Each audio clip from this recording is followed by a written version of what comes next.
Have you ever sat at the dinner table with your family, looked around at the laughter and stories being shared, and felt like maybe, just maybe, you didn't quite fit in the way you used to? Not because anyone said anything cruel, but because your words seemed to trail off, or no one really knew how to respond. If you've ever felt like your voice isn't heard the same way it once was, or that your presence is sometimes overlooked, you're not alone. Aging brings with it many gifts, wisdom, perspective, a deeper sense of what really matters. But it also brings challenges, especially when it comes to how we speak, how we think, and where we choose to spend our time. Sometimes, without even realizing it, the things we say or do can quietly push people away or hold us back from the joyful, connected life we truly deserve. That's why today's video is so important. We're going to talk about 3 powerful shifts you can make, starting with what not to say, so you can feel more vibrant, more connected, and more at peace in your later years. These are not big, complicated changes. They're simple, often overlooked things that can transform the way you feel every single day.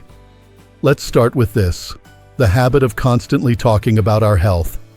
And before you sigh and say, "But that's what's real for me right now," I hear you.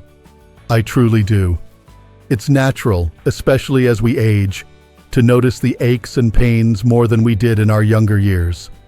The knee that stiffens in the morning, the back that protests every time you get up too quickly, the medications lined up neatly in the kitchen cabinet, all of it is a part of life now. It's understandable to want to share that. After all, you're not complaining just to complain. You're trying to process it. But here's what I want you to consider. Does talking about these things day in and day out help you feel better, or does it subtly pull you deeper into discomfort? When we give constant attention to our ailments, we unintentionally give them more power. It's like watering the weeds instead of the flowers in your garden. And what about the people around you? Your children, your grandchildren, your friends, they love you. They care about your well-being. But when every conversation circles back to illness or what's no longer working, it can be emotionally exhausting for them, and for you. It's not that they don't care, it's that they want to see you joyful. They want to see you hopeful. They want to feel like there's still light in your eyes, not just a list of everything that hurts. Now, this doesn't mean you pretend everything is fine when it's not. But instead of focusing on what's wrong, try shifting to what's possible. Instead of saying, "My knees are killing me," you might say, "I've started stretching a bit in the morning, and it actually helps me move better." One opens the door to connection and conversation. The other quietly shuts it. When you catch yourself about to talk about your pain or your blood pressure or your latest lab result, pause. Ask yourself, is there something else I can share? Something that brings light into the room?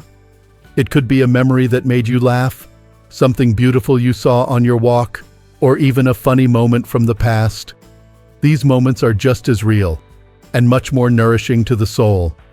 And if you need to talk about your health, do it in a way that invites support, not sympathy. "I'm finding new ways to take care of myself" carries a very different energy than "everything is falling apart." One draws people in, the other slowly pushes them away. Let's talk about another thing we often don't realize is hurting us: speaking poorly about our children or grandchildren. Now, I know this one might sting a bit. Maybe your son doesn't call as often as he should. Maybe your granddaughter seems glued to her phone when she visits. Or maybe you just feel like the people you love most don't quite understand what you're going through. It's tempting to voice that disappointment, especially with close friends. "He never visits. She doesn't respect me. They don't know what I've sacrificed." And I get it. These feelings are valid. But here's the gentle truth. The more we speak those disappointments out loud, the more they become the story we live inside. And worse, the more likely we are to damage the very relationships we're trying to hold on to. You see, criticism, even the soft kind, even the kind laced with sadness, builds walls. And over time, those walls grow taller and thicker until we find ourselves isolated on the other side, wondering what happened. What started as a venting session turns into a pattern, and before we know it, we're viewed as harsh or unkind, even if that's not at all what we meant. But here's the beautiful part. We have the power to shift that. We can choose to speak life into our relationships. Instead of saying, "My daughter never listens," try saying, "She's been so busy lately, but I remember when she used to come to me for everything. I miss that, and I hope we find that connection again." One is a complaint, the other is a longing wrapped in love. And people respond to that love. They lean into it. When we stop speaking poorly about the people we care about, something remarkable happens. We begin to notice their goodness again. We soften. And in that softening, connection returns. You don't have to pretend everything's perfect, but you can choose to focus on what's still good, what's still possible, and what you hope to grow in your relationships. Words are powerful. They create the atmosphere we live in. So let your words build a home of peace, not resentment. Let them be seeds that grow into laughter, not thorns that create distance. The truth is, we all want to be heard, understood, and valued, especially as we age. But we must offer the same in return. Speak gently. Speak hopefully. Speak as someone who still believes in love, in change, and in the beautiful possibility of a deeper connection, even if it's been broken before. Now, I want you to take a breath and think about how you've been speaking, about your health, your loved ones, and even yourself. This is not about blame. It's about awareness. It's about giving yourself the gift of a new perspective, one that opens doors instead of closes them. Because what you say matters. It shapes how you feel, how others experience you, and ultimately, the kind of life you live. And you, my friend, deserve a life full of peace, love, and meaning. Not just in your memories, but in this very moment, and in every moment to come. There's one more thing we often say without realizing how much it keeps us stuck. Repeating the same old stories from the past. Now don't get me wrong, our memories are treasures. They hold the pieces of our lives, the laughter we shared, the battles we overcame, the love we gave, and the moments that shaped us into who we are. But sometimes those very same stories can become cages if we're not careful. You've probably heard it, or maybe even said it yourself, "Back in my day," followed by a well-worn tale of hard work, sacrifice, or how things were better before. And it's true. The past had its beauty. But if we spend all our time reliving it, we miss the life that's still happening now. It's like trying to drive forward while only looking in the rearview mirror. Eventually, we stop seeing what's right in front of us. Sometimes we repeat our stories because we want others to understand us. We want them to know what we've lived through, what we've learned, and what we've built. That's natural. But too much of it, and especially if it becomes our only conversation, can cause people to quietly drift away. Not because they don't love us, but because they don't feel seen in return. They want to talk about their lives too, their present, their future. And when every conversation circles back to our past, they begin to feel left out. And here's the truth. Your stories matter most when they inspire. Not when they're told over and over exactly the same way, but when they carry forward wisdom, compassion, and meaning. The next time you feel the urge to share a story from long ago, pause and ask yourself, what is the heart of this memory? What truth did I learn that might help someone else? Maybe instead of saying, "I worked for 30 years without missing a day," you could say, "That job taught me that consistency builds trust, and that lesson helped me raise a family I'm proud of." See the difference? One is a memory. The other is a message. And messages have the power to move people. You are not just a keeper of stories. You are still a creator of moments. The book of your life didn't close at retirement or when the kids grew up.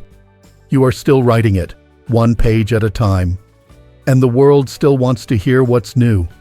Which brings me to something that's closely tied to what we say, what we do. Because how we spend our days is how we spend our lives. And one of the most dangerous things we can do as we age is isolate ourselves. At first, it might not seem like a big deal. You just want some quiet. You don't feel like talking. The phone doesn't ring, and you don't feel like calling anyone. Maybe your legs are tired. Maybe the conversation feels too fast or too unfamiliar. So you stay home, one day, then another, and another. And before you know it, that quiet comfort turns into loneliness. A heaviness that's hard to name, but easy to feel. You stop reaching out. People stop checking in. The silence grows. I want you to hear this clearly. Solitude is healing, but isolation is harmful, and the line between them is thinner than we think. As human beings, we are wired for connection. That doesn't change just because our hair turns silver or our energy slows down. In fact, connection becomes even more important as we age. It keeps our hearts open, our minds sharp, our emotions balanced. It protects us from depression, from anxiety, even from memory loss. And yet too many seniors believe the lie that they no longer matter, that they're a burden, that they've been forgotten, that their best days are behind them. That's not true. You are still needed. You still have wisdom to share, laughter to offer, love to give. And there are people out there who would feel deeply blessed to hear your voice, to learn from your experience, or just to spend a quiet moment sitting with you. Connection doesn't have to be complicated. It can be a short walk with a neighbor, a quick chat at the market, a phone call to someone you haven't spoken to in a while. Even a smile to a stranger can be the beginning of something meaningful. And don't forget about technology. Yes, I know, it can feel frustrating at first. But video calls, online groups, digital photo albums, these aren't just tools for the young. They're bridges. Bridges to your grandchildren who live far away, to friends you haven't seen in years, to communities who share your passions and can lift your spirits. If learning it feels intimidating, ask for help. People love to teach, especially when they know it means keeping you close. Please, don't spend your golden years alone in the shadows. You deserve to be in the light of love, of friendship, of shared stories and new laughter. Take the first step. Send the message. Make the call. Open the door. The world hasn't left you behind. You just need to step back into it. And while we're talking about things that quietly take a toll on our lives, let's talk about something we all tend to overlook: neglecting our health. I know. It's not easy. The older we get, the more complicated things seem. Medications pile up. Doctor visits feel endless. The foods we used to love now upset our stomach. We get tired more easily. And let's be honest, sometimes it's tempting to say, "It's too late now. What difference will it make?" But it does make a difference. More than you know. Taking care of your body, even in small ways, is an act of self-respect. It's not about chasing youth. It's about honoring the life you still have to live, the moments you still want to enjoy, the people you still want to hug, dance with, laugh with. Health is the bridge that lets you keep showing up for those things. You don't need to run marathons. You don't need to go on a strict diet. But you do need to move your body, eat nourishing food, sleep well, and listen to what your body is telling you. Stretch in the morning. Add a little more color to your plate with fresh vegetables. Drink water. Walk outside if you can. Even 5 minutes makes a difference. And don't delay those checkups. That small pain you've been ignoring. It could be nothing, or it could be something that's easier to treat now than later. You've worked hard to get here. You deserve to enjoy it fully without being held back by something that could have been prevented. Caring for your health is also a gift to your loved ones. It means less worry for them, less stress. More time to make memories. They want you here. They want you well. Show them and yourself that you're worth the effort, because you are. Every deep breath, every quiet morning, every smile you share, It all begins with how well you care for yourself, and you are not done living yet. Sometimes we do everything right, say the right words, take care of our bodies, stay connected to others, and yet there's one more trap that quietly sneaks into our lives. It's not always obvious. In fact, on the surface, it can even look responsible. But over time, it drains our joy and robs us of the peace we've earned. I'm talking about how we manage our money, specifically the dangers of overspending or, on the other end of the spectrum, being far too frugal. You see, after a lifetime of working, saving, and sacrificing, it's only natural to want to finally enjoy the fruits of your labor. Maybe you feel like you've earned a big trip, a few indulgences, or a generous gift to your kids or grandkids. And you have. You truly have. But when those occasional treats become habits, or when we start spending to fill an emotional void, loneliness, boredom, regret, we can quickly find ourselves in a place of quiet financial stress. Overspending doesn't just drain your bank account. It steals your sense of security. And for many in their later years, that security is everything. On the flip side, there are those who hold on too tightly. Maybe out of fear of running out, fear of being a burden, fear of the unknown. And so, they cut back on everything. They skip the little joys. They avoid social activities. They even hesitate to spend on their own well-being. That kind of deprivation may protect your savings, but at what cost? Joy is not a luxury. It's a necessity. And a life without simple pleasures, without that warm cup of coffee at your favorite cafe, or the new book you've been meaning to read, or the shoes that finally support your feet the right way, is not a life fully lived. So how do you strike the balance? It starts by being honest with yourself.